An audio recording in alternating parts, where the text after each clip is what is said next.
De todo, muchísimas gracias por acompañarnos hoy nuevamente en un encuentro de este tipo para exponerles a ustedes un poquito nuestra visión, nuestro aprendizaje de lo que ha sido la implementación de esta reforma que se dio el año pasado. Ya en el caso de IGTF ya cumplió el año, la de LOCTI está por cumplirlo ahora en abril. Y lo que queríamos era transmitirles un poquito cómo están las cosas hoy en día, porque eso es lo que palpamos en las reuniones con nuestros clientes, es la llamada telefónica que llega, es el correo que llega. Entonces, bueno, ¿por qué no tener una interacción con todas las personas que podamos para, desde nuestro entendimiento, desde nuestra ignorancia, poder seguir aprendiendo junto con ustedes? Ya les voy a comentar por qué estoy diciendo lo que estoy diciendo. Nosotros vamos a estar tocando el IGTF y LOCTI, y vamos a estar hablando un poquito de un tema sobre una doctrina que fue publicada por el Servicio Nacional Integrado de Administración Aduanera y Tributaria, conjuntamente con una comunicación de la Superintendencia de Bancos. ¿Okay? A mí siempre me gusta, porque uno no puede dejar de lado la visión como profesor universitario en estos encuentros, de ubicar a la gente en qué tipo de tributo nos encontramos. Actualmente, pues, se ha estado hablando mucho de un término que yo digo que lo desempolvaron, pues siempre existió, pero no se escuchaba con tanta frecuencia, que es hablar de los tributos heterodoxos y ortodoxos, ¿no? Cuando uno escucha ese término dice, bueno, ¿a qué nos estamos refiriendo? Para que se le haga fácil, el término de tributos ortodoxos simplemente es aquel de ese tributo que empleamos en el día a día, ese que está presente en nuestra vida diaria, ese que forma parte de un sistema tributario coherente, armonizado, conveniente, necesario, con apego a los principios constitucionales. Ese tributo que tiene una razón de ser, mientras que el otro, el heterodoxo, se habla de aquel tributo que tiene una aparición eventual, aquel que no es de uso frecuente, que viene de una implementación necesaria por una causa, si se quiere, temporal. Entonces, cuando nosotros estamos hablando del IGTF, estamos hablando de lo que es el impuesto que es familia del antiguo impuesto a los débitos bancarios, o el débito bancario, que se ha mantenido mucho más tiempo del conveniente, porque esos son llamados impuestos de guerra, aquellos que buscan una recaudación inmediata para tratar de subsanar una eventualidad ocasional que se presenta, que hay que solventar, pero cuya permanencia en el tiempo no tiene ningún sentido, ¿no? Y nosotros ya tenemos conviviendo con este impuesto como débito bancario muchos años, con impuesto a las ganancias de transacciones financieras ya desde el 2015. Así que bueno, un sistema tributario coherente es un impuesto que pareciera no tener permanencia, no debería tenerla. Y LOCTI, que vamos a decir que siempre contradice lo que uno vio en las aulas de clase con sus antiguos profesores cuando a uno le transmitían que conforme al poder rentístico nacional y el poder rentístico estatal y municipal, dentro del poder rentístico nacional, el impuesto sobre la renta representaba todo lo que era la recaudación pura que necesitaba el Estado para vía de implementación, vía situado constitucional y otras vías, poder hacer llegar esos fondos a la población, a las entidades, para que pudieran cubrir sus gastos básicos. Entonces, cuando uno ve esta aparición de impuesto tras impuesto y le suma inflación y le suma diferencial cambiario, y ahora le suma temas no legislados o tributos no legislados a través de los organismos recaudadores de desperdicio, para no entrar en denominaciones específicas, pues uno dice que, bueno, tenemos otro impuesto sumando y sencillamente al final del día lo que termina erosionado es el patrimonio del contribuyente, que trata de subsistir en un país que se ha tornado tan duro, ¿no? A nivel de lo que es el emprendimiento y lo que es la permanencia del empresariado ya establecido. Esto, bueno, estas son reflexiones iniciales para entender de qué estamos hablando. Yo seguidamente le voy a dar la palabra a Nayeli Altúe, gerente de la división, para que refresque un poquito qué fue lo que aconteció en materia de IGTF, luego en materia de LOCTI. Estaremos haciendo interacción simultánea para conversar un poquito qué hemos tenido en el tiempo. ¿Okay? Gracias.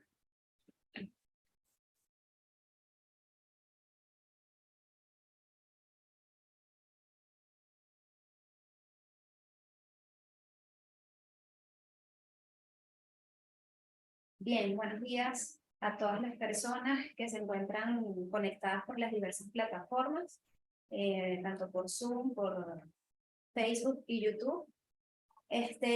Bueno, como lo mencionaba el señor Ugarte hace unos instantes, vamos a refrescar un poquito lo que sucedió el año pasado en materia de LOCTI y en materia de IGPF. Iniciamos con el impuesto a las grandes transacciones financieras.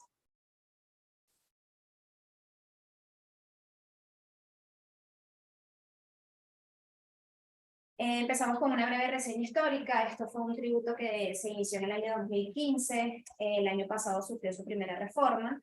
Hasta el año pasado teníamos un decreto de exoneración y una providencia administrativa. Para este año, en el mes de febrero, publicaron otro decreto de exoneración, del cual vamos a conversar un poquito más adelante.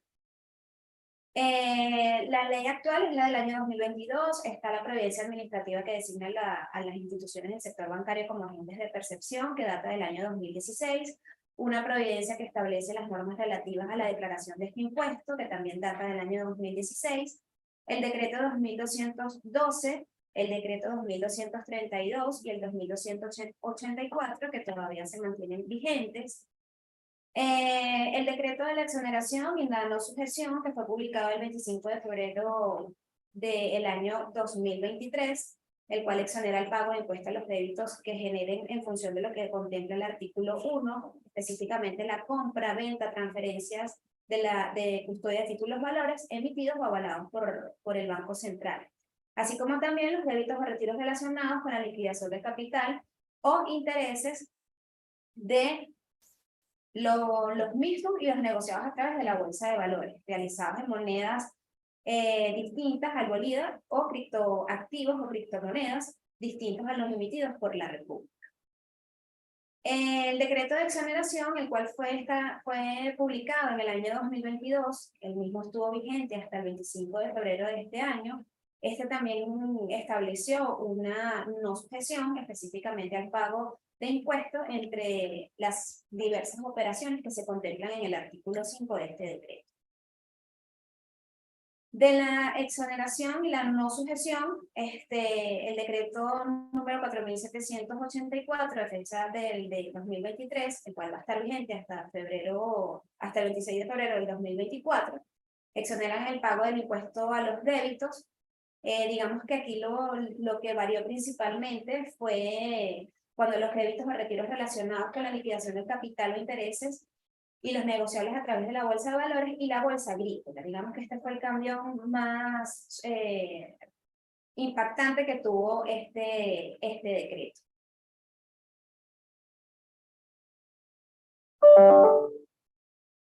El decreto fue muy similar al anterior, como lo había mencionado hace unos minutos. Digamos que el cambio más relevante fue el de la bolsa agrícola. Sigue la no sujeción, igual por las mismas operaciones que contempla el artículo 5 del decreto publicado en el año 2022. Si me permite un comentario que uno no puede dejar pasar cuando ve esta nueva publicación de este decreto de exoneración. Uno siempre tiene la esperanza de que los errores cometidos sean corregidos en instrumentos posteriores, pero volvemos a presenciar que en este decreto, que es de exoneración, recordemos la vieja denominación que está en el Código Orgánico Tributario, lo que es la exención y lo que es la exoneración. En ambos casos, en la exoneración y la exención, en ambos casos se materializó el hecho imponible, pero el normador decide dispensar por alguna causa válida el cumplimiento de esa obligación. En el caso de la no sujeción, según el normador, y así lo reconoce, nunca se materializa la obligación tributaria. Entonces resulta perverso e ilógico que uno vea en un decreto de exoneración que se otorgue una exoneración y conjuntamente con una exoneración, una no sujeción, porque estamos mezclando términos totalmente distintos y que si se quiere deberían ser publicados en normas totalmente distintas. Claro, ¿qué pensamos en estos casos? Que la no sujeción que pudo venir luego de haber sido reformado el texto legislativo caen en cuenta de la necesaria no sujeción, sobre todo por los entes impactados a través de la no sujeción, el ámbito subjetivo de aplicación que tuvo esa norma, y se dan cuenta que, bueno, a lo mejor también entrar en un proceso de una nueva reforma legislativa al texto que recién se había modificado entrababa la aplicación, causaba confusión en el contribuyente y trataron de solventarlo a través de la publicación del decreto de exoneración. Pero no podemos perder el norte, sobre todo aquellos que somos amantes del buen derecho, de la norma adecuada, de la necesaria buena redacción, que este tipo de cosas no deben aceptarse pasivamente y entenderlas como normales, porque no está bien lo que se hizo en esta ocasión. Como bien dijo Nayibeli, pues sencillamente se vuelve a otorgar la no sujeción por un año más, conjuntamente con la exoneración, y aquí siempre vale la pena destacar, y así lo hicimos en la publicación del avance en su momento, que aquí había una especie de antinomia en materia jurídica, porque la norma del artículo 7 establece que en la publicación del decreto, con la publicación del decreto en Gaceta, entra en vigencia, y eso fue el día 23. Sin embargo, el día 8, el artículo 8, habla de que entra en vigencia a partir del día 26. Entonces, obviamente, allí se presenta la antinomia porque dos normas entran en el análisis de un supuesto que entra en contradicción con sí mismo.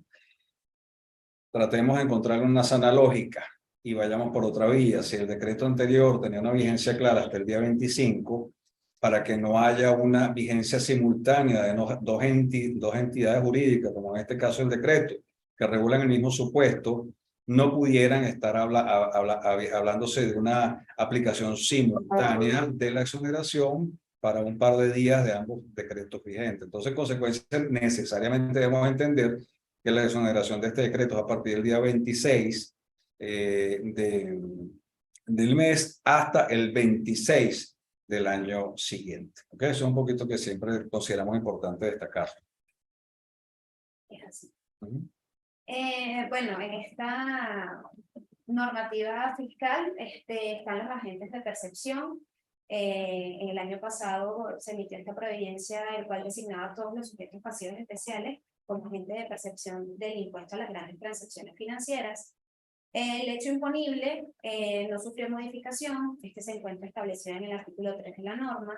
Digamos que nosotros siempre hacemos un poquito de énfasis son en los hechos imponibles que se encuentran establecidos en los numerales 6 y en el numeral 8, específicamente que nos establece la cancelación de deudas efectuadas sin mediación del sistema financiero mediante el pago u otro medio de extinción, forma parte del hecho imponible de este tributo, así como también los débitos en cuenta transfronterizas también forman parte del hecho imponible de este impuesto.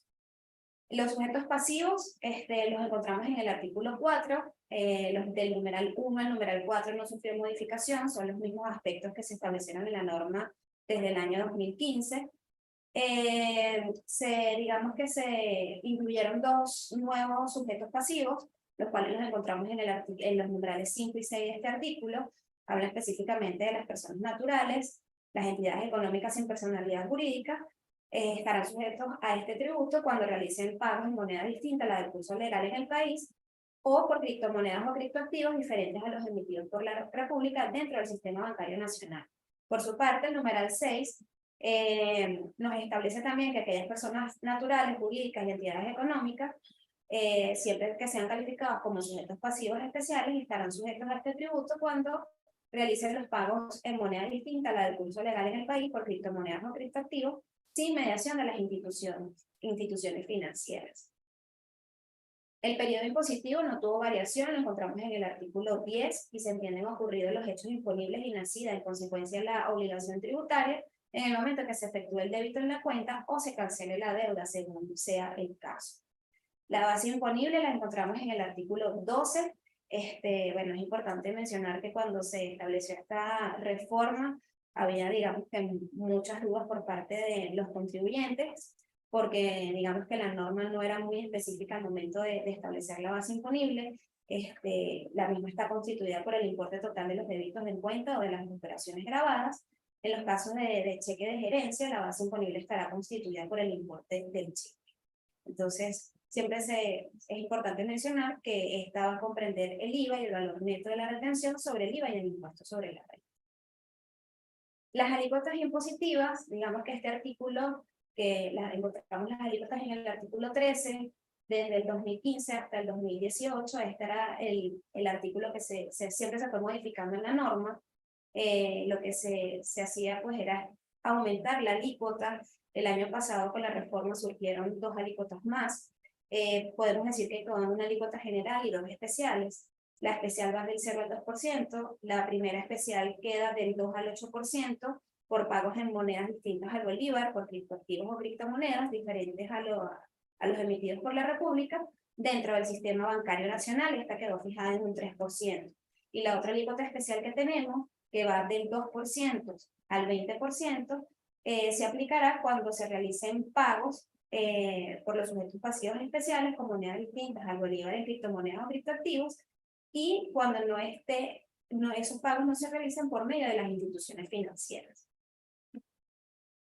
Esta obligación debe pagarse, bueno, como se mencionaba al inicio, en función de lo que establezca el calendario de sujetos pasivos especiales, de acuerdo a la providencia que se estableció en el año 2016, y cuando el impuesto es generado por los delitos efectuados en cuenta de bancos u otras instituciones financieras, este debe ser declarado y pagado diariamente.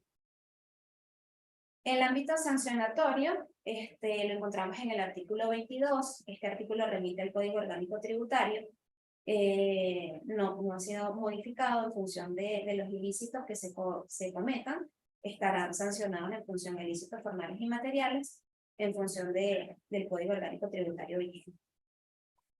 Un comentario acá sobre lo que está señalando muy bien Evelyn, que lo hemos visto en este año ya de experiencia con nuestros clientes. Las áreas o una de las áreas contingentes en las revisiones que hemos efectuado en muchos de nuestros clientes ha sido el tema del manejo del efectivo en moneda extranjera. ¿Ok? Ese dinero que entró por el pago de un servicio, de un bien, lo que fuese, que no entra al sistema bancario, está extrabancarizado, ese dinero que se quedó en la caja fuerte o en la caja chica, y que después con ese dinero el cliente procede a hacer pagos de deuda comercial, bienes o servicios. Eso ocurrió antes, el manejo de dólares, el manejo de euros, el manejo de bolívares. Eso generaba, incluso desde el 2015, si eso ocurría, el pago en la autodeterminación del IGTF, de un aporte que se liquidaba en función de la disminución de la deuda, se aplicaba la alícuota de rigor, que hasta la reforma del año pasado simplemente era el 2%. A partir de ese momento hay que revisar si estamos usando bolívares, es el 2%. Si estamos pagando con divisas, ya sería el 3%. Eso es un área contingente, mucha gente sigue teniendo problemas con ello, no llevan un adecuado control del inventario de las divisas, y esa es una de las partes neurálgicas. Otro problema que hemos visto, se ha presentado en la práctica, hemos visto escenario 1, escenario 2, escenario 3, que muchas veces la empresa, cuando emitió la factura bajo el entendimiento de que le iba a ser pagada en bolívares, pues obviamente generó una factura, siendo sujeto pasivo especial, por supuesto, ¿no? Emitió una factura sin IGTF porque no se veía obligado a generar la percepción, dado que el pago iba a ser en bolívares. Ocurre que al final termina siendo en moneda extranjera y obviamente se genera un IGTF del 3%. ¿Qué han hecho las empresas en estos casos? Han emitido una nueva factura para generar ese IGTF del 3%. Aquí hay que decirlo, no es necesario generar una factura para el cobro del IGTF de percepción del 3%.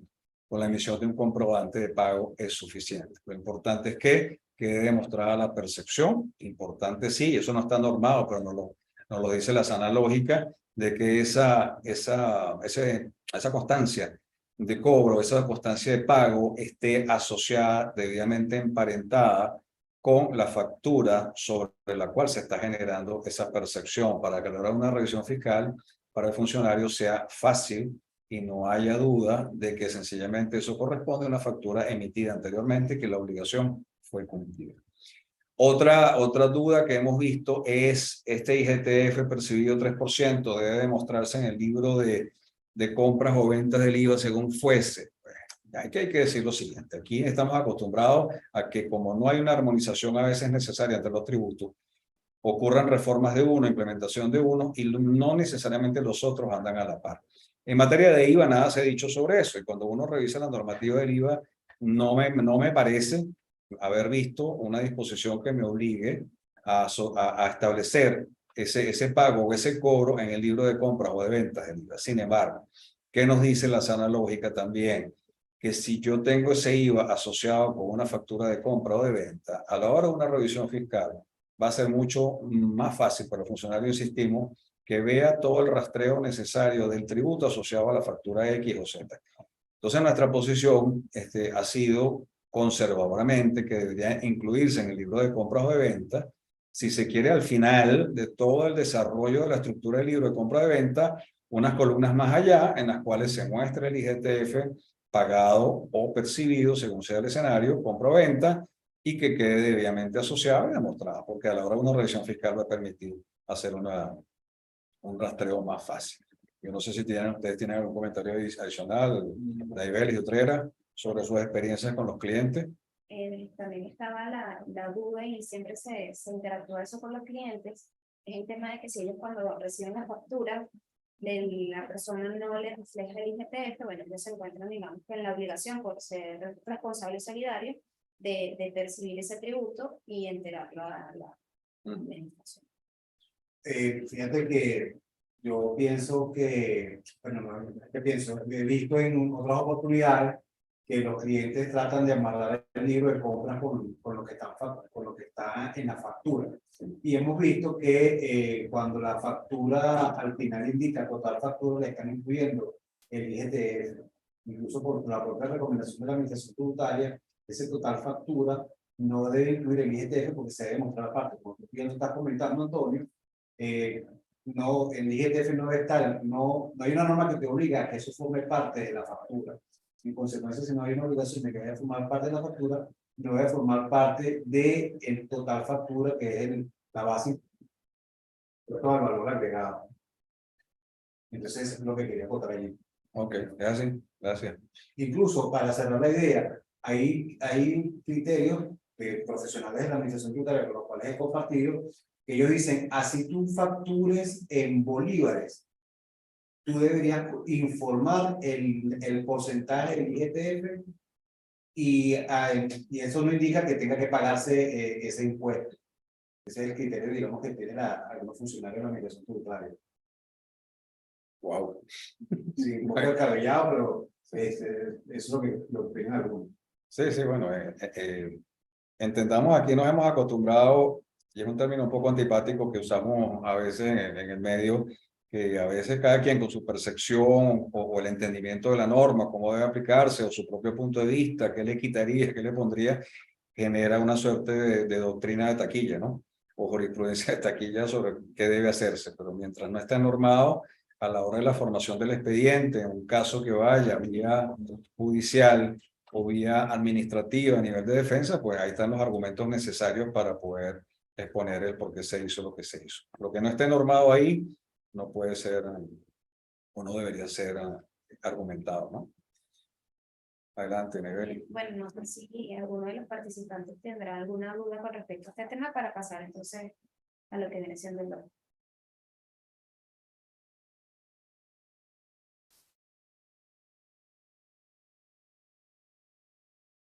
Bien, entrando entonces en materia de ciencia, tecnología e innovación, esta norma fue creada en el año 2001, hasta ahora ha sufrido 4 reformas.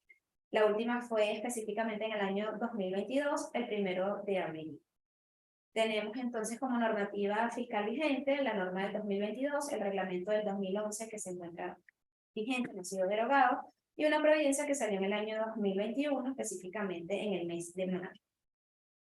El hecho imponible lo encontramos en el artículo 30, específicamente los ingresos brutos anuales superior a 150.000 veces el tipo de cambio oficial de la moneda de mayor valor establecido por el Banco Central de Venezuela en el ejercicio fiscal inmediatamente anterior. Los sujetos pasivos no sufrieron modificación con la norma del 2014, específicamente que son las compañías anónimas, las sociedades de responsabilidad limitada, las sociedades, fundaciones, corporaciones corporativas, los establecimientos permanentes, centros o acciones fijas situados en el territorio nacional. La base imponible la encontramos en el artículo 31, son los ingresos, proventos y caudales que de modo habitual, accidental o extraordinario deben los aportantes. En este artículo lo que pudimos observar es que de la providencia que emitieron en el año 2020, digamos que incorporaron en este artículo los ingresos por diferencial cambiario, los ingresos obtenidos por intereses, dividendos por colocación de bonos, sea cual fuese su denominación. Entonces lo que hicieron fue un poco ampliar el concepto de la base imponible en la norma. Las alícuotas no sufrieron modificación, siguen estando en el artículo 31 de la ley, va del 2% al 0,5%. En el caso de las empresas de casinos, salas de bingo, un 2%, las empresas que se dediquen al desarrollo de actividades de hidrocarburos, el 1%, si su capital es privado. Si son de capital público es un 0,5%, y en el caso de las empresas dedicadas a cualquier otra actividad también es el 0,5%, pero el ingreso bruto es efectivamente percibido. Cuando nombramos ingresos brutos efectivamente percibidos, se comprende que es todos aquellos ingresos que se hayan efectivamente cobrado. El periodo impositivo lo encontramos en el artículo 32, pasó de ser un tributo que se liquidaba de manera anual a ser ahora un tributo por periodos impositivos de manera mensual. Esto va a variar en función del ejercicio económico de cada contribuyente. El tipo de tasa de cambio que se va a aplicar, bueno, es el explicado por el Banco Central de Venezuela. En su momento se tenía la duda si iba a ser el euro, la libra esterlina o el dinar. Hasta ahora, digamos que el euro y el dólar van como en el mismo porcentaje. Sin embargo, bueno, obviamente se va a utilizar el tipo de cambio de mayor valor en función de lo que publique el Banco Central. También se tenía la duda si iba a ser el tipo de cambio de referencia para el sistema de mercado cambiario, ya que es la tasa que se utilizan al momento de aplicar las sanciones, los entes administrativos. ¿Por qué se tenía la duda? Porque en el Banco Central de Venezuela también se puede observar en la sección de estadística otras monedas donde se despliega el resto de las monedas que no se transan en el mercado nacional. Los escenarios de la determinación del aporte, el año pasado, obviamente se iba a determinar en función de la normativa que estaba vigente. En ese momento era la del 2014. Para este año se debe, digamos, aplicar ese mismo escenario. Se debe realizar el aporte en junio. En teoría debió iniciarse este aporte de manera mensual. A la fecha la administración no se ha pronunciado al respecto. Existen muchas dudas sobre el tapete, no sabemos qué fecha tope van a establecer el pago de este tributo, cuáles son los ingresos que se deben tomar en consideración, sobre qué base se van a tomar. Por allí, bueno, hemos escuchado a muchas personas de que se tiene que mandar un correo al FONACYT con el pago, con la determinación. En lo particular no compartimos ese criterio. Creo que hasta que la administración no se pronuncie no se puede realizar un pago, ni mucho menos intentar o establecer algún criterio que no esté fijado en la norma. Creo que hay que ser bastante conservadores en ese aspecto y esperar que la administración se pronuncie. Sí, fíjense ustedes, como bien lo está diciendo, ya adelantó un poco Nayibeli. Tenemos un escenario actual, como ya indica, no se conoce la fecha de presentación, no se conoce sobre qué base de ingreso y no se conoce el procedimiento a seguir para poder determinar y declarar. Nosotros siempre decimos que la administración se toma su tiempo, lo piensa bien, pero ya aquí ha pasado casi un año y seguimos sin conocer la normativa, ¿ok? Cuando decimos hace un año de que ocurrió la reforma. No es la primera vez que pasa en materia de impuestos sobre la renta.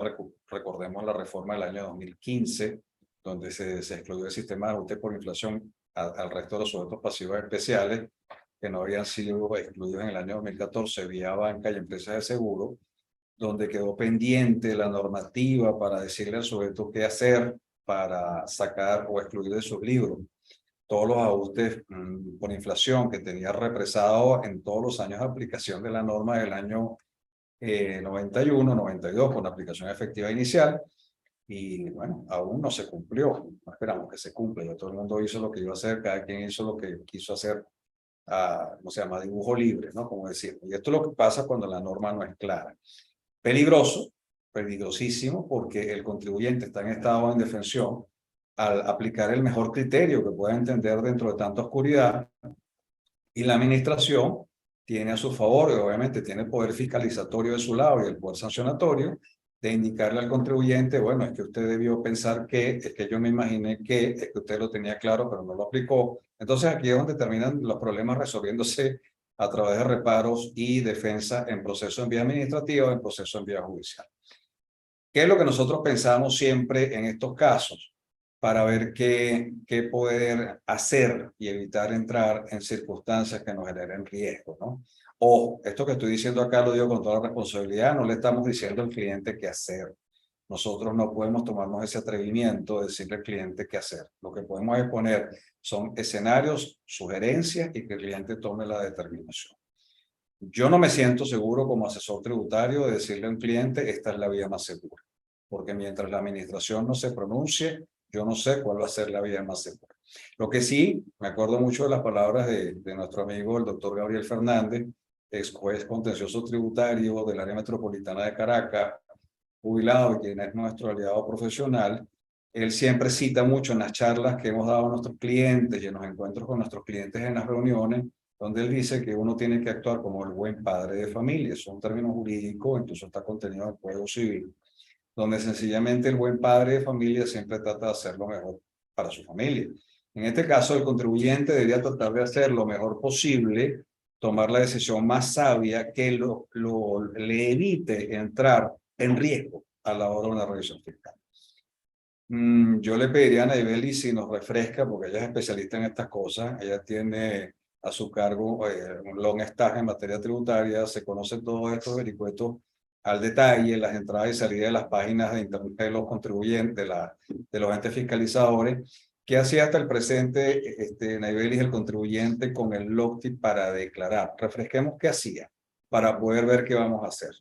Bueno, hasta el año, podríamos decir 2018, la página no había sido actualizada. Podías realizar tu declaración como una declaración de IVA, colocabas el monto de tus ingresos brutos, en función de tu actividad se te calculaba la alícuota, te emitían una declaración y luego con esa declaración pues procedías a realizar el pago, bien sea en transferencia o cheque o como fuese, ¿no? De un tiempo a esta parte, cuando la página fue actualizada, el FONACYT lo que pide como recaudos es la declaración de impuestos sobre la renta, el RIF, y mantener, eso sí, todos los datos actualizados del contribuyente, ¿no? Se supone que ellos debían dar respuesta inmediata a esa información que se suministró. El año pasado hubo muchos clientes y hubo muchos contribuyentes que la declaración le llegó 2 meses después, en agosto, aunado a ello intereses moratorios. Y digamos que lo que ellos sugerían era realizar el pago, que posteriormente nosotros le pasamos la declaración, ¿no? Sucedió con muchos clientes nuestros, los otros 2 clientes también que se llevaron de Lonestar les pasó lo mismo, y en nuestras revisiones también nos percatamos de lo mismo. Actualmente, cuando ingresamos al portal, lo hice incluso el día de ayer, el portal sigue igual, no ha sido modificado con esta nueva reforma, entonces es un poco más, o sea, siguen lo mismo, el portal no ha sido actualizado a la fecha, se presume que se debe realizar de igual manera, pero obviamente como ya lo mencionamos hace un minuto, no se ha pronunciado la administración. Es así, gracias, Nebel. Entonces, fíjense, en el escenario de hoy, ¿qué hace el cliente? O sea, hay gente con posiciones agresivas y obstinadas, usaría yo el término, donde dice, ya estoy cansado, la administración no me dice qué hacer, sencillamente no voy a declarar porque no sé cómo hacerlo. Recordemos uno de los principios tributarios básicos, que es el principio de la comodidad, mediante el cual el ente administrador debe facilitarle al contribuyente todos aquellos elementos para poder llevar a cabo la determinación y cumplimiento sin obstáculos, con claridad, sin posibilidad de dobles interpretaciones. Y aquí nada de eso está teniendo lugar. Entonces, en función de eso, hay clientes que lo hemos escuchado decir, yo no voy a declarar hasta que salga la normativa. Y es una posición válida, pero yo creo que aquí estaríamos en presencia de un punto de honor, a ver quién gana. ¿Gana la administración o gano yo? Y hacia al final del día eso tendría o terminaría resolviéndose en instancias de defensa, vía administrativa, vía judicial, en caso de reparo y objeción. Una posición más conservadora sería, bueno, déjame hacer lo que yo venía haciendo, que incluso me toca todavía hacer hasta el 2022 para determinar ahorita y pagar entre enero y junio del 2023, el ejercicio 2022, ejercicio civil. Déjame hacer lo que venía haciendo. O sea, según la providencia del OCTI, yo conozco cuáles son los ingresos que tengo que declarar para fines del OCTI, que eran los ingresos establecidos en la planilla de la declaración definitiva de renta. Bueno, sería tomar los ingresos del mes anterior, de tomar las casillas que se atribuían a ingresos extraterritoriales, pues tomar esa información del mes anterior, tomar los ingresos exentos o exonerados, que estaban establecidos en la casilla de la declaración definitiva de renta, pues tomemos la posición del mes anterior. Entonces, en función de ese escenario, pues digamos que el contribuyente estaría tomando una posición conservadora ante la ausencia, ¿no? ¿De dónde arrancaría el problema acá? Pues tengamos presente lo siguiente: la normativa no me dice por ningún lado de la reforma de que yo deba tomar como primer mes para calcular el ingreso y comenzar a tributar y pagar el mes de enero. La normativa me dice que yo comienzo con la nueva obligación de determinación por periodo mensual a partir de enero. Si yo pienso en el mes de enero y digo, bueno, me toca entonces arrancar con los ingresos de diciembre, válidamente la gente va a decir, bueno, pero es que diciembre ya yo lo estoy declarando dentro de la determinación del periodo anual 2022 y me van a pedir tomarlo nuevamente ahorita para declarar y pagar periodo de enero. Tiene todo el sentido, es todo lógico, o sea, estamos totalmente de acuerdo, pero no es lo que dice la normativa. Y ante la ausencia, a mí me preocupa una posición fiscalista en la cual el contribuyente válidamente diga, no, yo comienzo a tributar y pagar a partir de febrero, tomando los ingresos de enero, y venga una fiscalización le diga que no, que tenía que haber tomado incluso el de diciembre. Tengamos presente que aquí poco le importan muchas leyes tributarias, la doble imposición, la múltiple imposición y la violación del principio de capacidad económica constitucional. Entonces las normas han actuado así, así que a lo mejor una revisión fiscal pudiera aplicar ese criterio. Entonces, bueno, en este escenario lo que hemos visto como lógico y sano es comenzar a tributar y pagar a partir de febrero con los ingresos de enero. ¿En qué momento debo determinar y pagar? La norma no lo dice. Yo lo vería como en sana lógica entre enero y el 31 de marzo, que es cuando está corriendo el nuevo periodo fiscal que voy a pagar en abril, pero cuidado, esto es jurisprudencia de taquilla. Funcionarios que han tenido en encuentros con nuestros clientes le han dicho que eso es un periodo, el periodo mensual se va a determinar y pagar antes del 15 del mes siguiente. Es decir, febrero yo lo debería determinar y pagar antes del 15 de marzo. Pero yo no encuentro ninguna norma que me diga eso. Así que para mí, cualquier enteramiento o pago fuera de esa fecha que pudiese generar una sanción, aplicación de multas de intereses moratorios, no debería generarlo y sería totalmente apelable ante el propio FONACYT. ¿Okay? Entonces, eso es un poquito lo que hemos visto en el tapete que está ocurriendo actualmente y cómo proceder en estos casos.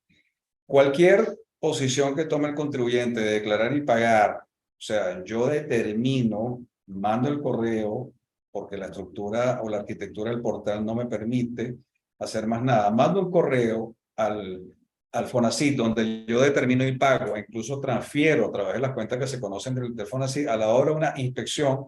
Eso es un eximente de responsabilidad penal tributaria porque sencillamente no soy sancionado al haber tomado una posición ante un silencio administrativo que no se ha producido a través de la normativa. Una última posición que pudiera presentarse, que bueno, yo no la veo como la mejor opción, es efectuar una consulta ante la administración y espere una respuesta. ¿Okay? Corrientemente no son, por la experiencia que hemos tenido con otras entidades, no son eficientes en los tiempos de respuesta. Muchas entidades, así que pudiera ocurrir que transcurran los 30 meses del mes de febrero o marzo, según hayan tomado la decisión, y no sepamos qué hacer. ¿Okay? Entonces, bueno, tienen escenarios para evaluar. Cualquier cosa estamos a la orden para conversar con ustedes sobre alguna duda adicional. ¿Nivel? Gracias. Bien.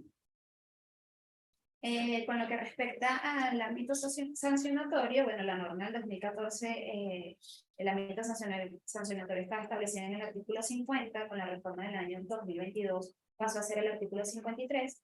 Digamos que se suprimió la sanción que establecía la norma, que era el 50% por la omisión del tributo, solo hace mención y remite al Código Orgánico Tributario, y bueno, cuando se realicen o se caigan en ilícitos en función de lo que se plantea en el momento, serán sancionados por los ilícitos formales y materiales en función del Código Orgánico Tributario.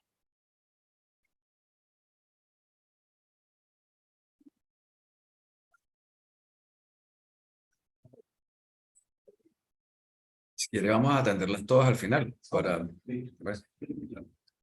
Bueno, buenos días nuevamente. Vamos a conversar un poco sobre una doctrina que emitió la Administración Tributaria referente a lo que son los estados financieros. Fíjense, esta es una doctrina que fue emitida el 20 de octubre del año 2022 por la Gerencia General de Servicios Jurídicos, Gerencia de Doctrina y Asesoría y División de Doctrina Tributaria, la cual fue solicitada por la firma de auditores RB. Primero que nada, bueno, quería en este espacio que tenemos, digamos, agradecer y felicitar a RB Auditores por la elaboración de esa consulta, la Administración Tributaria. Fíjense que es algo bien interesante porque ellos, ellos no han sido las únicas personas que han solicitado la consulta de la Administración Tributaria referente al uso de los estados financieros bajo principios de contabilidad y aceptación general. Lo distinto en este caso fue que ellos solicitaron la consulta de la Administración Tributaria, digamos, no habían recibido la respuesta en el tiempo establecido y interpusieron un recurso de amparo para que la Administración Tributaria le contestara, interpusieron un recurso de amparo ante el Tribunal Supremo de Justicia para que la Administración Tributaria procediera con la respuesta. Y bueno, de manera fascinante, a los 5 días la Administración Tributaria contestó la consulta de la firma. Entonces, aquí lo que plantea la consulta es, bueno, si los contribuyentes están obligados a llevar sus estados financieros de acuerdo a los principios de contabilidad generalmente aceptados, que serían los reales MIP aquí en Venezuela, y diserta y hace la pregunta si están obligados a llevarla, si no tenerlas acarrea sanción, si están obligados a presentarlos ante la Administración Tributaria y si eso genera multa.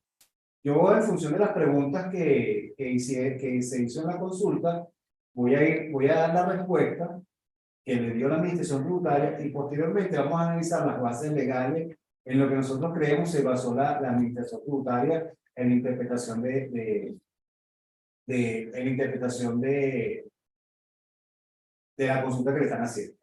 Básicamente, la Administración Tributaria parte de el análisis de lo que es la renta neta fiscal y la renta neta fiscal grabada, que es la que, digamos, parte con lo que es el gravamen a las ganancias de capital o gravamen al dividendo establecido en la ley de impuestos sobre la renta, considerando que la renta neta es aquella aprobada por los accionistas, que no es más que la utilidad contable de acuerdo a los principios de contabilidad de aceptación general de ingresos.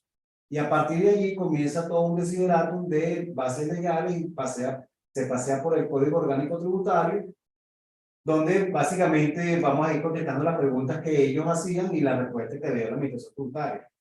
Estos estados financieros preparados conforme al principio de contabilidad generalmente citadas en Venezuela son un deber formal. La Administración Tributaria la respuesta no es directamente que sí, pero concluye de que sí es un deber formal.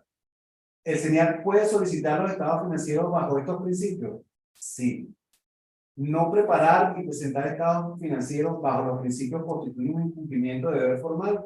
La respuesta de la Administración Tributaria es sí. ¿Presentar los estados financieros fuera del plazo constituye un incumplimiento de deber formal? Sí. Ya vamos a ver un punto importante sobre ese plazo que comentan allí. ¿Presentar los estados financieros sin cumplir los principios constituye un incumplimiento de deber formal? La respuesta fue que sí. Y bueno, hay una parte que tiene que ver con control fiscal, que es la notificación que deben hacer los registradores mercantiles a la administración tributaria sobre el estado de atraso de los contribuyentes conforme al artículo 90 del impuesto sobre la renta, es con el objeto de establecer el control fiscal sobre estas empresas, y la respuesta fue que sí. ¿Qué queremos representar acá? Básicamente que estos estados financieros, bajo BENRI, son, digamos, mecanismos que tiene la administración tributaria para control fiscal. ¿Por qué? Porque ahí se ve, digamos, todo el estado financiero que tienen las empresas, sus activos corrientes, los activos no corrientes, pasivos y activos corrientes y no corrientes, el patrimonio, el movimiento de flujo efectivo, y es información que la administración tributaria pudiera utilizar a los fines de, no para determinar tributos, pero sí para profundizar en sus investigaciones fiscales. Fíjense lo siguiente, vamos a comenzar desde algo que es muy importante, que es el Código de Comercio. El Código de Comercio, en los artículos 304, 308 y 229, establece que, digamos, a título de resumen, que el balance debe mostrar con evidencia y exactitud los beneficios realmente obtenidos y las pérdidas experimentadas, fijando las partidas del acervo social por el valor que realmente tenga o se les presume. ¿De dónde proviene esto? Bueno, esto lo establece el Código Orgánico Tributario. Debemos recordar que el Código Orgánico Tributario es una norma del año 1955, más o menos. Y bueno, digamos, del año 55 para acá ha corrido mucha agua bajo el puente, al punto de que hoy en día tenemos las normas internacionales de información financiera, que son digamos, que tienen cierta diferencia con los principios contables que se venían aplicando anteriormente acá en Venezuela. Fíjense que después, durante los 3 primeros meses, luego del cierre del ejercicio económico, los administradores están obligados a formar el balance y el estado de ganancias y pérdidas. Y luego de ese proceso, o luego de aprobar ese balance, se tiene un lapso de 10 días para presentarlo ante el juez de comercio. Consideramos que el juez de comercio es el registro mercantil. Entonces, fíjense que cuando la normativa te establece no presentarlos en los lapsos legales, pudieran estar en presencia de un retraso en la presentación de la información, porque tienes que haberlo hecho 10 días después de que hayas aprobado ese balance y llevarlo al registro.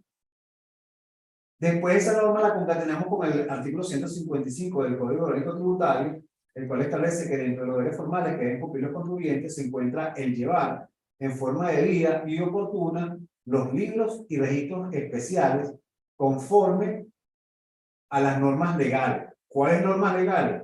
Bueno, tenemos el Código de Comercio, pueden existir otras normas legales que te exijan llevar libros, y adicionalmente que debes llevar estos registros conforme a los principios de contabilidad generalmente aceptados en Venezuela. Concatenamos esa normativa del Código Orgánico Tributario con los artículos 88 y 90 de la Ley de Impuestos sobre la Renta, incluyendo el parágrafo segundo del artículo 201 del reglamento, en donde se establece que los contribuyentes están obligados a llevar en forma ordenada y ajustada a principios de contabilidad generalmente aceptados los registros, los libros y registros como medios de control fiscal. Fíjense que ahí lo hace el énfasis de que esos libros, a través esos registros, a través de los principios de contabilidad generalmente aceptados, se utilizan como medios de control fiscal. Y el reglamento, que es del año 2005, establece que se entiende por principios de contabilidad generalmente aceptados los emanados por el Colegio de Contadores Públicos de Venezuela. Entonces, con esta normativa establecida en el reglamento, digamos, se delega estas normativas técnicas colegiadas por el Colegio de Contadores Públicos de Venezuela para, de alguna u otra forma, poder tener una información que cumpla con todos los requisitos de los principios contables, que es la transparencia, la comparabilidad, la eficiencia, etcétera, etcétera. Por otra parte, considerando lo que se comentó anteriormente, bajo estos criterios es que consideramos que la administración tributaria da esas respuestas de que, bueno, sí son principios que utiliza la administración, son mecanismos que utiliza la administración tributaria para medidas de control fiscal, y los contribuyentes están obligados a llevar sus registros de acuerdo a estos principios. Ahora bien, el Código Orgánico Tributario tiene un sistema sancionatorio con respecto a estos deberes formales. Lo vemos en el artículo 102, donde se indican los aspectos sancionatorios por no llevar libros y registros exigidos o por llevarlos sin cumplir con las formalidades establecidas por la norma respectiva. Si concatenamos esto con lo que revisamos en el artículo anterior del impuesto sobre la renta, tú estás obligado, o los contribuyentes están obligados a llevar sus libros de acuerdo a los principios contables, o de acuerdo a los principios contables generalmente aceptados. Si los haces sin cumplir la normativa, están incumpliendo un deber formal. Y para cerrar el tema de las bases legales, aquí es importante destacar que también tenemos una normativa que cuando no tiene carácter tributario, sí establece, le da rango legal a lo que son estos principios contables.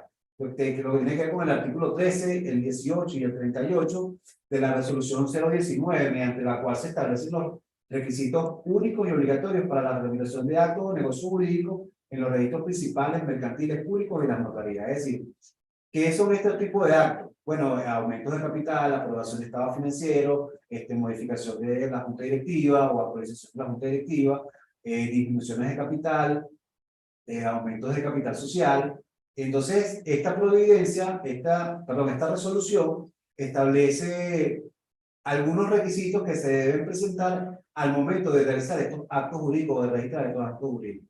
Entonces, básicamente, en los artículos 13, 18 y 38 hay unos supuestos específicos. Para el caso de la aprobación o modificación de los estados financieros, deberán presentarse los estados financieros bajo los principios de contabilidad generalmente aceptados con las siglas BEI-MIB, los cuales estos estados financieros deben estar firmados por el miembro de la junta directiva en señal de aprobación y acompañados del estado de resultados y el informe de comisario. Después, el artículo 18 establece un requisito adicional.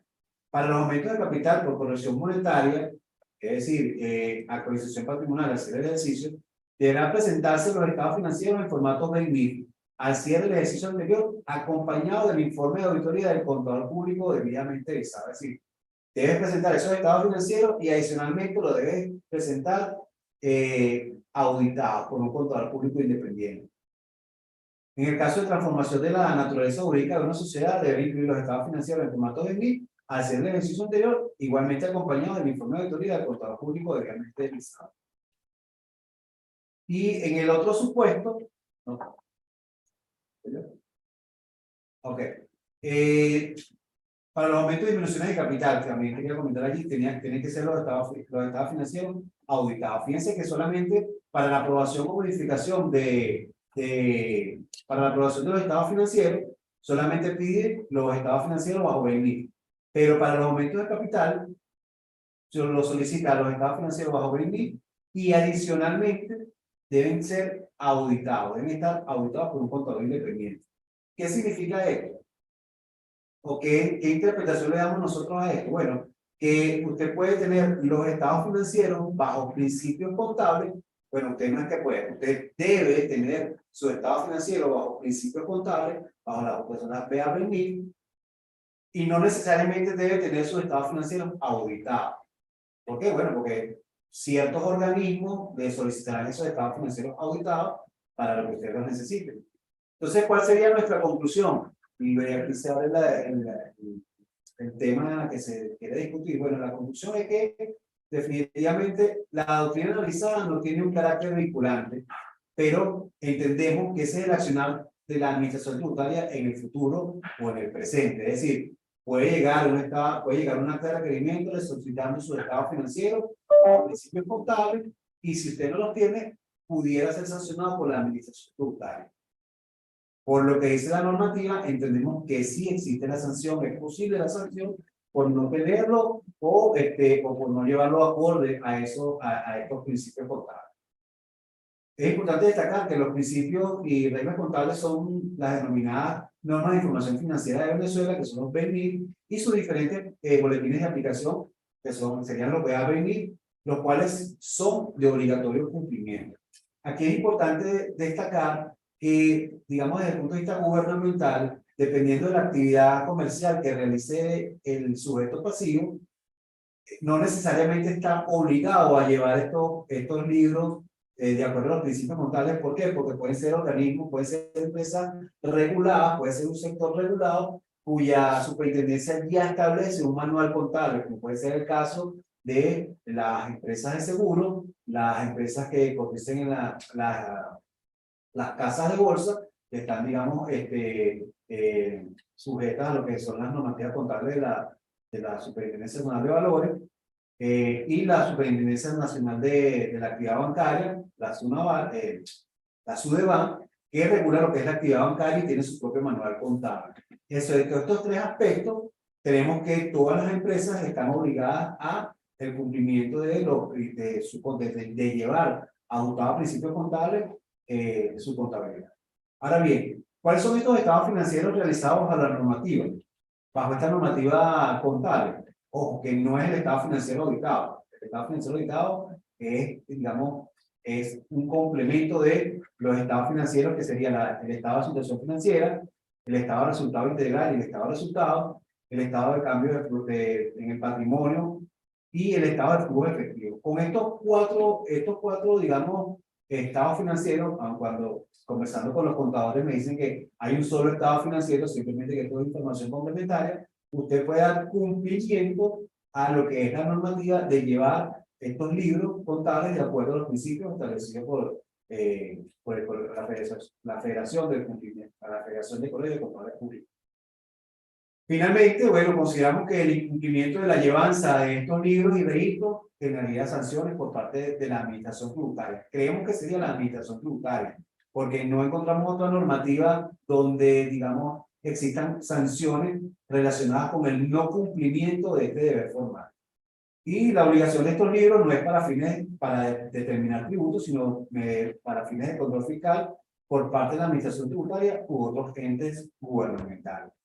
Digamos, esto es lo que podemos rescatar de esta doctrina que emitió la administración tributaria hace tiempo, y va a generar muchísima discusión porque, bueno, no todas las compañías están llevando sus registros de acuerdo a estos principios. ¿Por qué surge esta consulta? Bueno, porque se dieron cuenta ante los registros que los contribuyentes no estaban llevando los estados financieros aprobados por la Asamblea de acuerdo a los principios, sino, digamos, los llevaban de acuerdo a lo que eran los PCE anteriormente.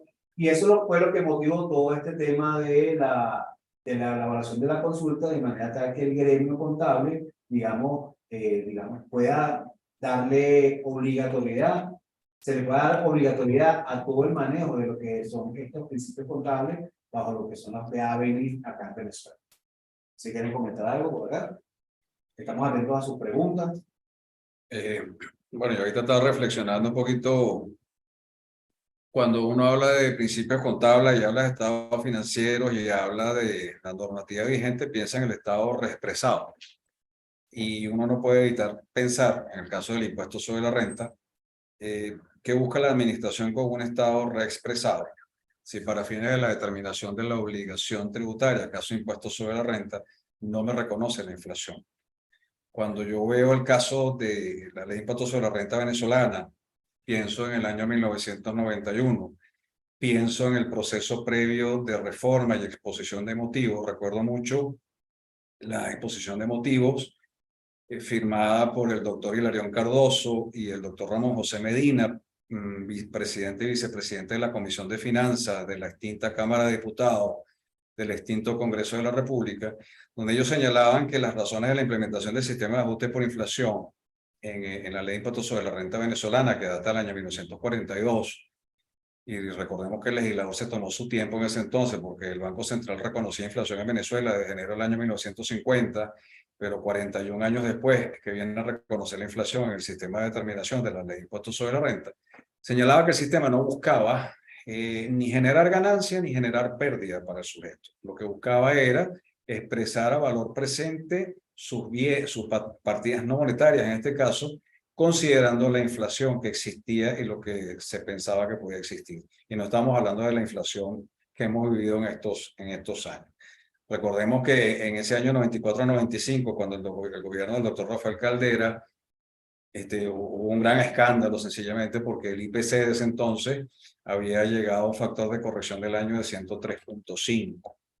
Entonces ya ahí se armó el gran escándalo. Entonces, ahorita hablamos de evaluar el sistema, el estado financiero reexpresado para obtener una información estadística solamente. Nosotros nos hacemos la pregunta porque para fines de la determinación, la ley de impuestos sobre la renta actual tiene una gran violación, o presenta una gran violación del principio constitucional de equidad, de justicia tributaria, porque tenemos un universo de contribuyentes que tienen ajuste, pues, tienen inflación y no se les puede ser reconocida en la determinación porque son sujetos pasivos especiales. Pero tenemos al lado otro universo de contribuyentes que por no haber sido denominados sujetos pasivos especiales, ellos sí pueden reconocer la inflación que los afecta. Y obviamente eso es violatorio de varios principios constitucionales. Si hemos sido acuciosos y recordamos la reforma, la exposición de motivos de la reforma del año 2015 de la ley de impuestos sobre renta, se señalaba ahí que se debía eliminar el sistema de ajuste por inflación previsto en la ley de impuestos sobre la renta y sin embargo no fue eliminado.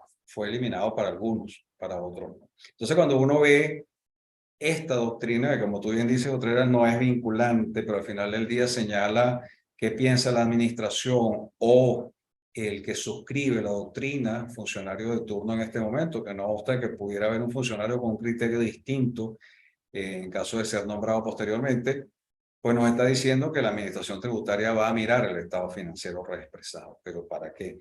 Yo vuelvo y pienso también en el caso de la declaración informativa de patrimonio que el SENIAD obligó a los contribuyentes sujetos pasivos especiales a presentar en el año 2007, que más que una declaración informativa de patrimonio, fue una declaración informativa de activos, porque ahí no se informó patrimonio, ahí no se informó deuda, solo se informó activos. Y al final del día estadísticamente no le aportó mucho, porque con la reconversión monetaria del año 2018, toda esa información pasó a cero. Y en el año 2019 se implementa el impuesto a los grandes patrimonios. Entonces, sería interesante evaluar para qué la administración tributaria va a tomar esta información de los estados financieros reexpresada. Sería interesantísimo y sería una reforma de avanzada que nosotros fuésemos un sistema de determinación del impuesto a la renta, obviamente con consideraciones, por supuesto, sobre los estados financieros reexpresados y el Código de Comercio actual, que es una de las cosas más viejas que puede tener este planeta, pues sencillamente termine de ser reformado de una vez y adaptado a los tiempos de hoy, ¿no? Eso es un poquito lo que estaba pensando en función de lo que tú comentabas. Yo pienso, Antonio, que, valido todo lo que estás comentando, ¿no? Yo pienso que la administración tributaria, con esta información, con estos estados financieros, excepto el reexpresado, obviamente, yo pienso que no puede hacer mucho con ella, pero también puede hacer bastante, dependiendo de la información que se esté recreando aquí. Por ejemplo, sobre todo si solicita el estado financiero auditado. En el estado financiero auditado hay información que a lo mejor tú no ves en un balance de comprobación o un balance general, ¿okay? Cómo está la situación financiera, y de ese estado financiero bajo principio se puede desprender mucha información, o se puede desprender que estamos ocultando información también. Entonces, por eso que yo pienso que, como lo estaba comentando durante toda la exposición, es como un mecanismo de control fiscal para obtener mayor información. Ahí voy a ver si la empresa tiene operaciones con partes vinculadas, si está sujeta a la normativa del precio de transferencia, si el patrimonio que me está declarando es igual al que me declaró, el patrimonio que me están informando, esos estados financieros a nivel histórico, obviamente, es igual al patrimonio que me están declarando a nivel de impuestos a los grandes patrimonios. Yo pienso que es como una información que me va a ayudar a entender en dónde se mueve el contribuyente, viéndolo desde ese punto de vista. Sí, bueno, ojalá sea así. Anabel, ¿tú querías agregar algo? No, existía esa discrepancia o esa duda sobre la información requerida, pero no. Es así. Fíjense, ya para ir finalizando, aquí hay un par de preguntas que muy amablemente nos apoya Naiseri, nuestra gerente de mercadeo, que nos está apoyando con la transmisión. Muchísimas gracias, Naiseri, como siempre, todo funcionando muy bien. Ella nos pasa por el chat dos preguntas, donde alguien señala que si se paga la nómina en divisas en efectivo, la alícuota de IGTF a cancelar por IGTF sería del 2 o el 3%. Bueno, aquí habla de divisas, inmediatamente pensamos en 3%. Ahora, lo que me suena, cada quien tiene su práctica, no estamos jugando.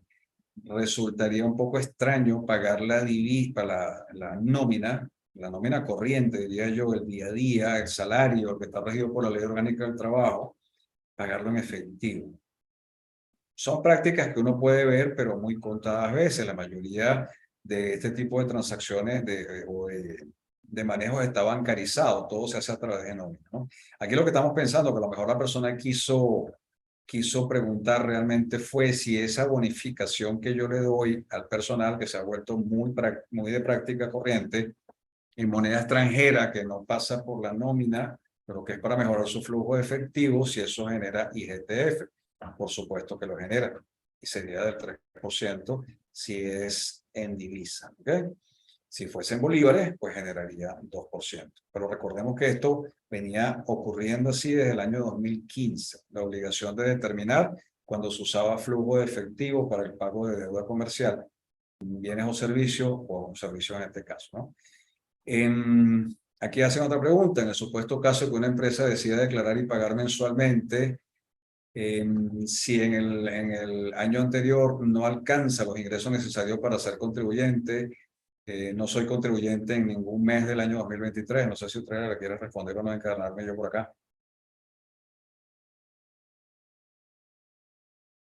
Yo tengo una apreciación, no sé cuál es la suya. Fíjese, si en el año 2002 no superó el monto establecido en divisas para, digamos, para llegar a la determinación del impuesto, nosotros, bueno, yo considero que no estoy obligado a pagar el impuesto en el 2023. Sí, el primer gran paso que habría que dar ahí, disculpe si los confundimos en la presentación, lo que pasa es que yo arranqué por sobreentendido de que la obligación estaba determinada y analizada por cada quien. El primer gran paso, sin duda, eso lo pueden revisar en el avance que publicamos en su momento, que por ahí comienza el análisis, en el avance que publicamos ahorita en el mes de enero. Quienes no lo están recibiendo, por favor, se comunican con el área de mercadeo nuestro para hacérselo llegar. Ahí se explicó todo y ahí comenzamos indicando que el primer gran análisis es saber si soy contribuyente del año 2023 en base a las 100.000 veces el tipo de tasa de cambio establecido en la ley respectiva. Entonces, en función de eso, pues habría que hacer el análisis, ¿no? Y otra pregunta por acá, no sé si la quieres leer, ¿no? Dice, buenos días, si facturo en bolívares y recibo el pago en dólares a través de un depósito en cuenta bancaria custodia aquí en Venezuela, ¿debo cobrar el IGTF? Fíjate, facturaste en bolívares y recibiste el pago en dólares, de alguna otra forma, ahí que está sucediendo. Allí, digamos, dependiendo, ahí hay que evaluar dos cosas. Primero, hay una extinción de la deuda en moneda extranjera. Se supone que la otra persona debería hacer una autodeterminación por pagar el impuesto en divisas, ya que usted no se lo colocó en la factura. ¿Okay? Porque cuando usted hizo la operación, usted me imagino que pactó en bolívares. Pero ¿qué puede suceder también? Que la otra persona no haya hecho la autodeterminación porque está pagando una deuda. En ese sentido, que ella, bajo su responsabilidad como agente de percepción, ya que recibió ese cobro, ese dinero en divisa, digamos, debe percibir y declarar el impuesto. Aun cuando si lo recibió en el banco, o sea, si hubo esa operación bancaria, ya el banco, al momento de transferir el dinero a su cuenta, le hizo el débito del 3% a la otra persona. En consecuencia, no debería declarar ese IGTF porque ya el banco lo declaró esa operación. Hay uno importante y es que el pagador le comunique a usted o le entregue una constancia de que el banco debitó la moneda extranjera de su cuenta y le cobró el IGTF del 3%, de manera tal que usted como emisor de la factura y receptor de esa divisa quede, digamos, amarrado, como decía Antonio en su libro, en su libro de venta, de que esa operación se marchó con lo que hizo el banco custodio. Sí, un comentario adicional. Bueno, yo creo que estamos aquí en vivo, me quedé reflexionando. Yo dije 100.000 veces el tipo de cambio, 150.000 veces. Cometí un lapsus. Fíjense, aquí estamos en un escenario, y hay que decirlo, en el cual, por más derecho o buen derecho que yo aplique, siempre tenemos que pensar en la posición de la administración. Y yo comparto un poco, lo transmito a ustedes lo que ha dicho al respecto la persona que mencionaba anteriormente, el doctor Gabriel Fernández, en su visión de ex juez contencioso tributario, me parece muy valiosa y se la hemos transmitido hacia nuestros clientes. Es que en caso de que esa factura que recibimos, vamos al escenario A mí me emitieron la factura en moneda extranjera y no viene el IGTF, yo voy a pagar en efectivo. Si no está el IGTF mostrado en una factura, yo tengo que asumir el rol protagónico, determinar el monto, pagarle a la persona el 3%, obviamente si es sujeto pasivo especial, recordamos que esa condición es prima, y le pagamos el IGTF del 3% sobre el monto de la factura, así no me lo haya cobrado, porque la responsabilidad va a recaer en mí en caso de una fiscalización. ¿Ok? Entonces dirán, bueno, pero es que no me lo puso en la factura, eso es su responsabilidad. Yo comparto esa tesis, de verdad que yo la comparto, pero yo les estoy transmitiendo lo que en este caso vio él como juez para que sencillamente vea cuál es la óptica del juzgador al momento de un caso que pueda llegar a su tribunal. Entonces, en estos casos, vamos a ser conservadores, calcular el 3% y pagárselo al ente que no nos factura. ¿Ok? No sé si hay alguna otra pregunta, no veo más. Por aquí hay una pregunta. Ajá. ¿Cómo aplica el IGTF para las administradoras de condominios? ¿En qué sentido? O sea, aquí lo que habría que evaluar es si esa administradora de condominio es sujeto pasivo especial, ha sido designada, pues enfrentaría todas las responsabilidades que le establece la ley de impuestos a las grandes transacciones financieras. No sé si eso responde a la pregunta. Por ahí arranca el análisis, ¿no? No sé si ustedes tienen alguna precisión adicional. O sea, si ella está pagando en divisa, a ella le van, a esa administradora de condominio le van a cobrar el IGTF. Claro. Tiene que soportarlo. Si no es sujeto a pasivo especial, No percibe. no hay percepción. Exacto. Si las personas que están, si es sujeto a pasivo especial y las personas que están en el condominio pagan en divisa, yo creo que ahí esa es la pregunta. Si yo como propietario, tengo $10, pago el condominio en dólares. Lo pago en efectivo. Y el condominio es sujeto a pasivo especial. Creo que estamos en la presencia de que el condominio debe percibir ese 3%. Sí, no está claro en la normativa. De verdad que no lo veo muy claro en la normativa porque... Una buena pregunta, una interesante pregunta. Sí, porque el tema del condominio, acuérdense de la administradora, en este caso, ella actúa por cuenta y nombre de los condóminos. Ella lo que hace es hacer todo el manejo administrativo para que los ocupantes del edificio no tengan que ocuparse de eso. Paga los servicios, paga los bienes, adquiere los productos, ahí va. Entonces, toda esa función lo que hace es recuperarla de los condóminos a través de la alícuota que paga por cada apartamento en función del documento de propiedad horizontal y recibe ese contravalor. Mire, yo soy honesto, soy totalmente franco. De los recibos de condominio que yo pueda recibir del edificio donde vivo o lo que yo haya podido ver, no he apreciado un 3%. O sea, los condominios no creo, no puedo ser responsable y hablar de que nadie lo esté haciendo, pero por lo menos la administradora nuestra, si lo está haciendo muy mal porque no nos lo está cobrando. Pero pienso que hay muchos elementos a favor y en contra porque no está regulado, no está claro, de verdad que no está muy claro. Yo lo que digo en estos casos sería muy interesante si usted, el que efectúa la pregunta, es una persona que representa a un administrador de condominio, que efectúe la consulta ante la administración tributaria para que obtenga una respuesta y sepa qué hacer. ¿Ok? Sí, absolutamente. Sí. Bueno, no observamos más preguntas por acá. Naisari, no sé si te ha llegado algo más. Si no, yo creo que con esto ya estaríamos cerrando. No sin antes, pues bueno, darles las gracias y haberles, digamos, agradecido una vez más el habernos acompañado.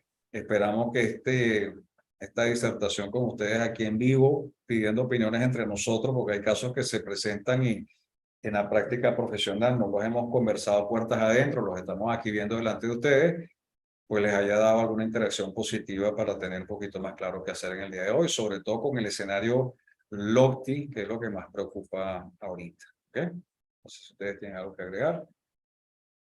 Bueno, uniendo un poquito a sus palabras, agradeciendo a todas las personas que participaron, que se conectaron por las diversas plataformas, y también pues agradecer a Naisari por el apoyo. Bueno, muchísimas gracias a Torio, Naibeli, a Naisari por el apoyo en las redes sociales y a todos ustedes por haber participado por acá en el Zoom y en nuestras distintas plataformas en las cuales estamos transmitiendo en vivo. Entiendo que esta conversatorio queda grabado y queda guindado en las distintas plataformas. Muchísimas gracias por asistir y permitirnos el tiempo de compartir estas pequeñas ideas con ustedes. Y ahí están nuestros correos electrónicos para cualquier duda que ustedes tengan, nos escriban con toda la confianza del mundo. Y bueno, muchísimas gracias por compartir con nosotros. Que tengan feliz día. Gracias. Ok, Luego. ya Ajá. para cerrar aquí, no se vayan. Bueno, no, en YouTube les escriben que muchísimas gracias, están pendientes a la grabación de este conversatorio, dejarlo ahí en la plataforma, sí lo van a tener grabado. Igualmente, gracias a las personas que estuvieron aquí presentes con nosotros, que se conectaron con nuestra división de asesoría tributaria y legal. Como bien saben, pueden seguirnos a todos en las redes sociales. Estamos en Instagram, en YouTube, en LinkedIn, en Facebook y en Twitter. Les compartí también la página web